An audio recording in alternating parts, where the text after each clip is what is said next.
이번 시간은 실험동물 기술원 자격증 취득을 위한 첫 시간입니다. 첫 과목은 실험동물의 해부와 생리에 대해서 알아보겠습니다.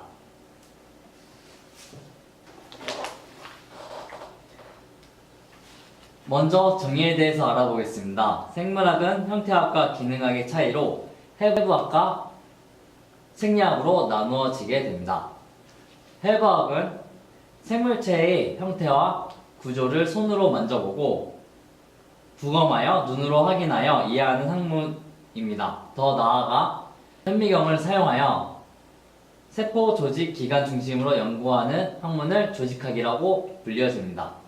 생리학은 개체의 각 부분이 담당하는 기능과 그에 수반되는 물리 및 화학적 요소 등을 연구하는 학문입니다. 생체의 기본 단위인 세포에 대해서 알아보겠습니다. 세포는 생물체를 구성하는 작은 단위로 고등생물은 흡수, 소화, 배설과 같이 서로 다른 기능에 맞게 특수화된 다양한 세포로 구성되어 있습니다. 구조로는 세포막과 세포질로 구성되어 있으며 세포질 안에는 세포 속기관, 세포 포함물, 세포뼈대, 핵으로 이루어져 있습니다. 각 기관 안에는 다음과 같이 있습니다. 세포학은 세포의 구조적 성분에 대해 연구한 학문이고 조직학은 처음 정의에 설명드렸듯이 현미경을 이용하여 연구하는 학문입니다. 현미경에는 광학현미경과 전자현미경이 있습니다. 세포 표면에는 미생민모와 고정손모가 있는데 이들은 흡수세포의 표면적을 증가시켜 흡수율을 높이게 됩니다. 동물은 생명을 유지하기 위하여 외부로부터 산소, 영양분, 수분 등 필요한 물질을 체내로 받아들여 자신에 적합한 물질로 변화시키고 에너지를 합성하며 불필요한 이산화탄소나 노폐물을 체내로 배출하는 것을 대사라고 얘기합니다. 대사 과정 중에는 동화작용과 이하작용이 있는데 동화작용은 신체를 구성하기 위하여 흡수된 물질이 에너지와 합성하여 동화 물질을 이루게 됩니다. 이화작용은 동화작용의 반대작용으로 신체 내에 축적된 물질을 에너지를 방출하면서 불필요한 물질을 배출하게 됩니다. 다음은 성장에 대해서 알아보겠습니다. 성장의 외견상 지표는 체중, 체고, 흉이, 몸통, 꼬리의 길이로 나타내며 시간의 흐름에 따라 성장 곡선은 S자 형태로 나타내게 됩니다. S자 형태는 이렇게 되어 있습니다. 대사에 의해 만들어진 물질은 부피와 무게를 증가시키며 세포의 크기와 세포수의 증가가 이루어집니다.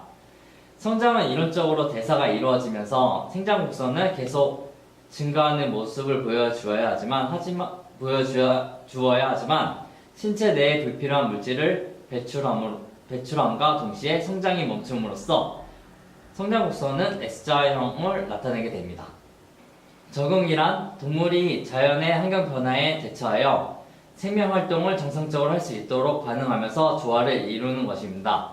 적응은 진화와 퇴화, 멸종으로 이루어져 있으며 예를 들어 진화는 포유 동물의 앞다리가 환경적 영향을 받아 물고기의 지느러미로 진화된 것을 볼 수 있습니다.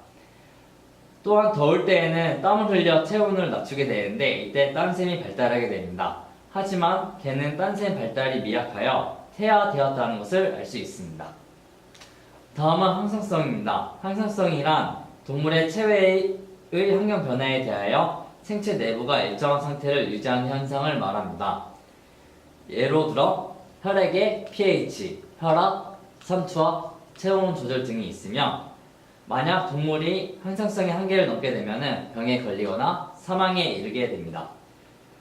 항상성 유지 원리는 다음 그림과 같습니다. 음성 피드백은 어느 가정의 선물이 그 가정을 억제함으로써 항상성을 유지하게 됩니다. 예를 들어 체온이 상승하게 되면 땀샘에서 땀이 분비함으로써 정상 체온으로 돌아오게 만들고 체온이 낮으면 근육 운동을 일으켜 체온을 유지시켜줍니다. 생식은 자신과 같은 개체를 만든 일을 말하며 동물은 성숙기 이후 생식이 가능합니다. 생식은 유성생식과 무성생식으로 나누어지며 유성생식은 양쪽 성이 있어야 가능합니다. 무성생식은 그림과 같이 한쪽 성만 있어도 생식이 가능한 것을 말합니다. 동물은 진화 과정, 개체의 성장 단계에 있어 각각의 서식 환경에 적응하여 체형과 생명을 유지합니다. 그림과 같이 서식 환경에 따라 사람들의 키와 피부색 등이 나누어질 수 있습니다. 다음은 몸 공간에 대해서 설명하겠습니다. 몸 공간은 체강이라고 하며 가슴 안과 배 안을 말합니다. 경계는 가로막, 행경막이 있으며 행경막은 그림에 보시면 이쪽에 선을 말합니다. 조류 같은 경우에는 가로막이 없습니다.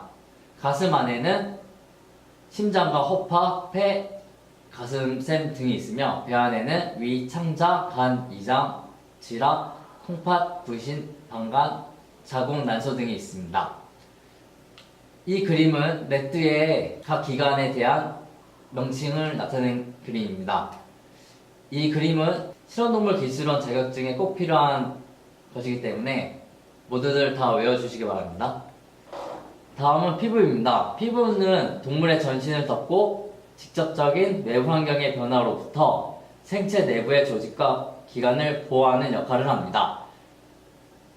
또한 체온 조절을 하며 피부 내에는 땀샘과 털 세균군이 있습니다.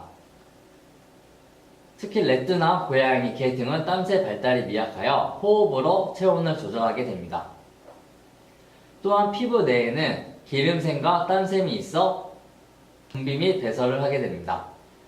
피부에는 감각 수용이 있어 촉각과 통증을 느끼게 합니다. 몇몇 개체에서는 피부 호흡을 하게 되는데 개구리는 물 안에서도 피부로 호흡을 할 수 있고 도롱뇽 같은 경우는 피부의 30%가 수중에서도 호흡이 가능하게 도와줍니다. 포유류는 약 1%가 있습니다.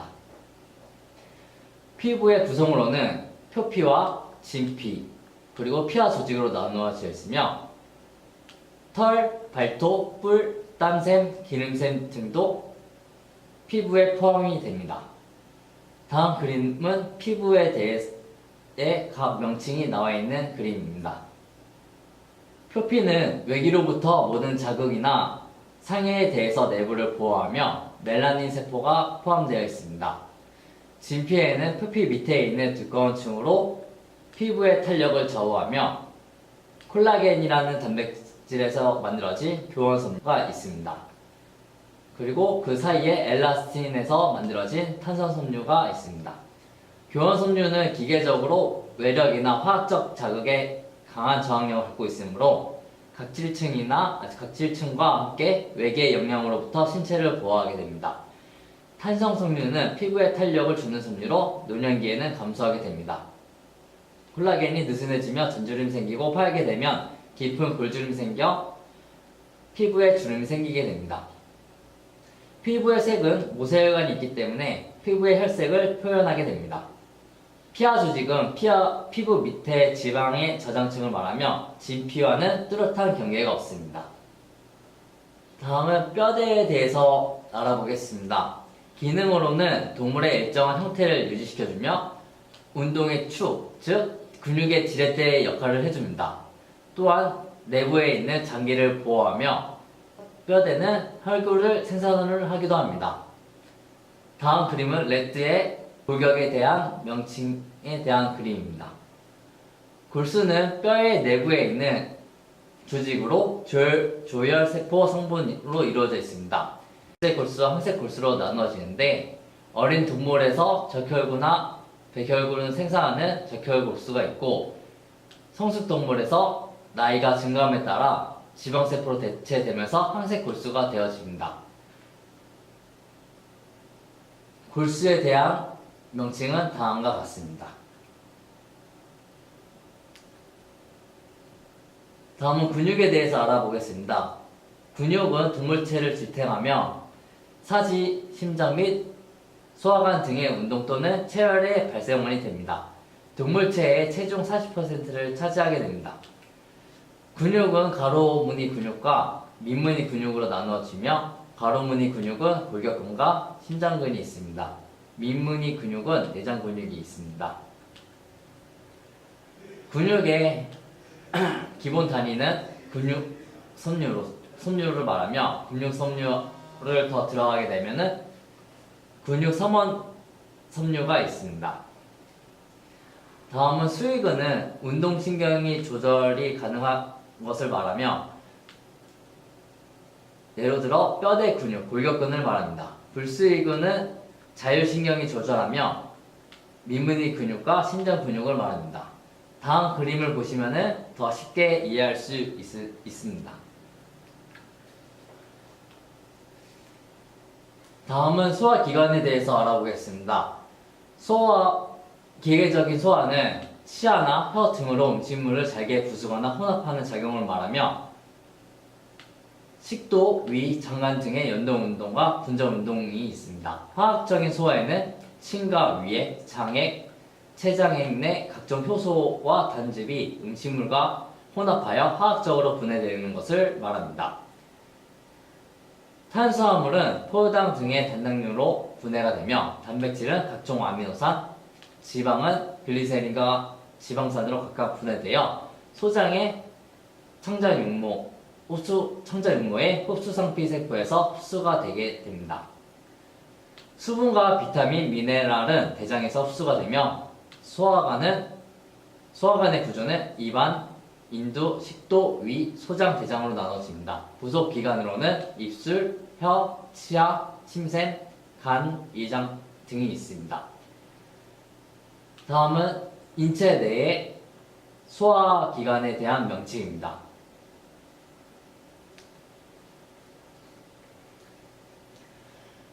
이 표는 소화기관에서 분비되어진 소화효소가 어떻게 작용하는지에 대해서 나타되어 있는 표입니다. 이 표를 참고하셔서 시험에 임해 주시기 바랍니다. 다음은 입안과 인두에 대해 설명하겠습니다. 입안은 입술에서 인두까지의 공간을 말하며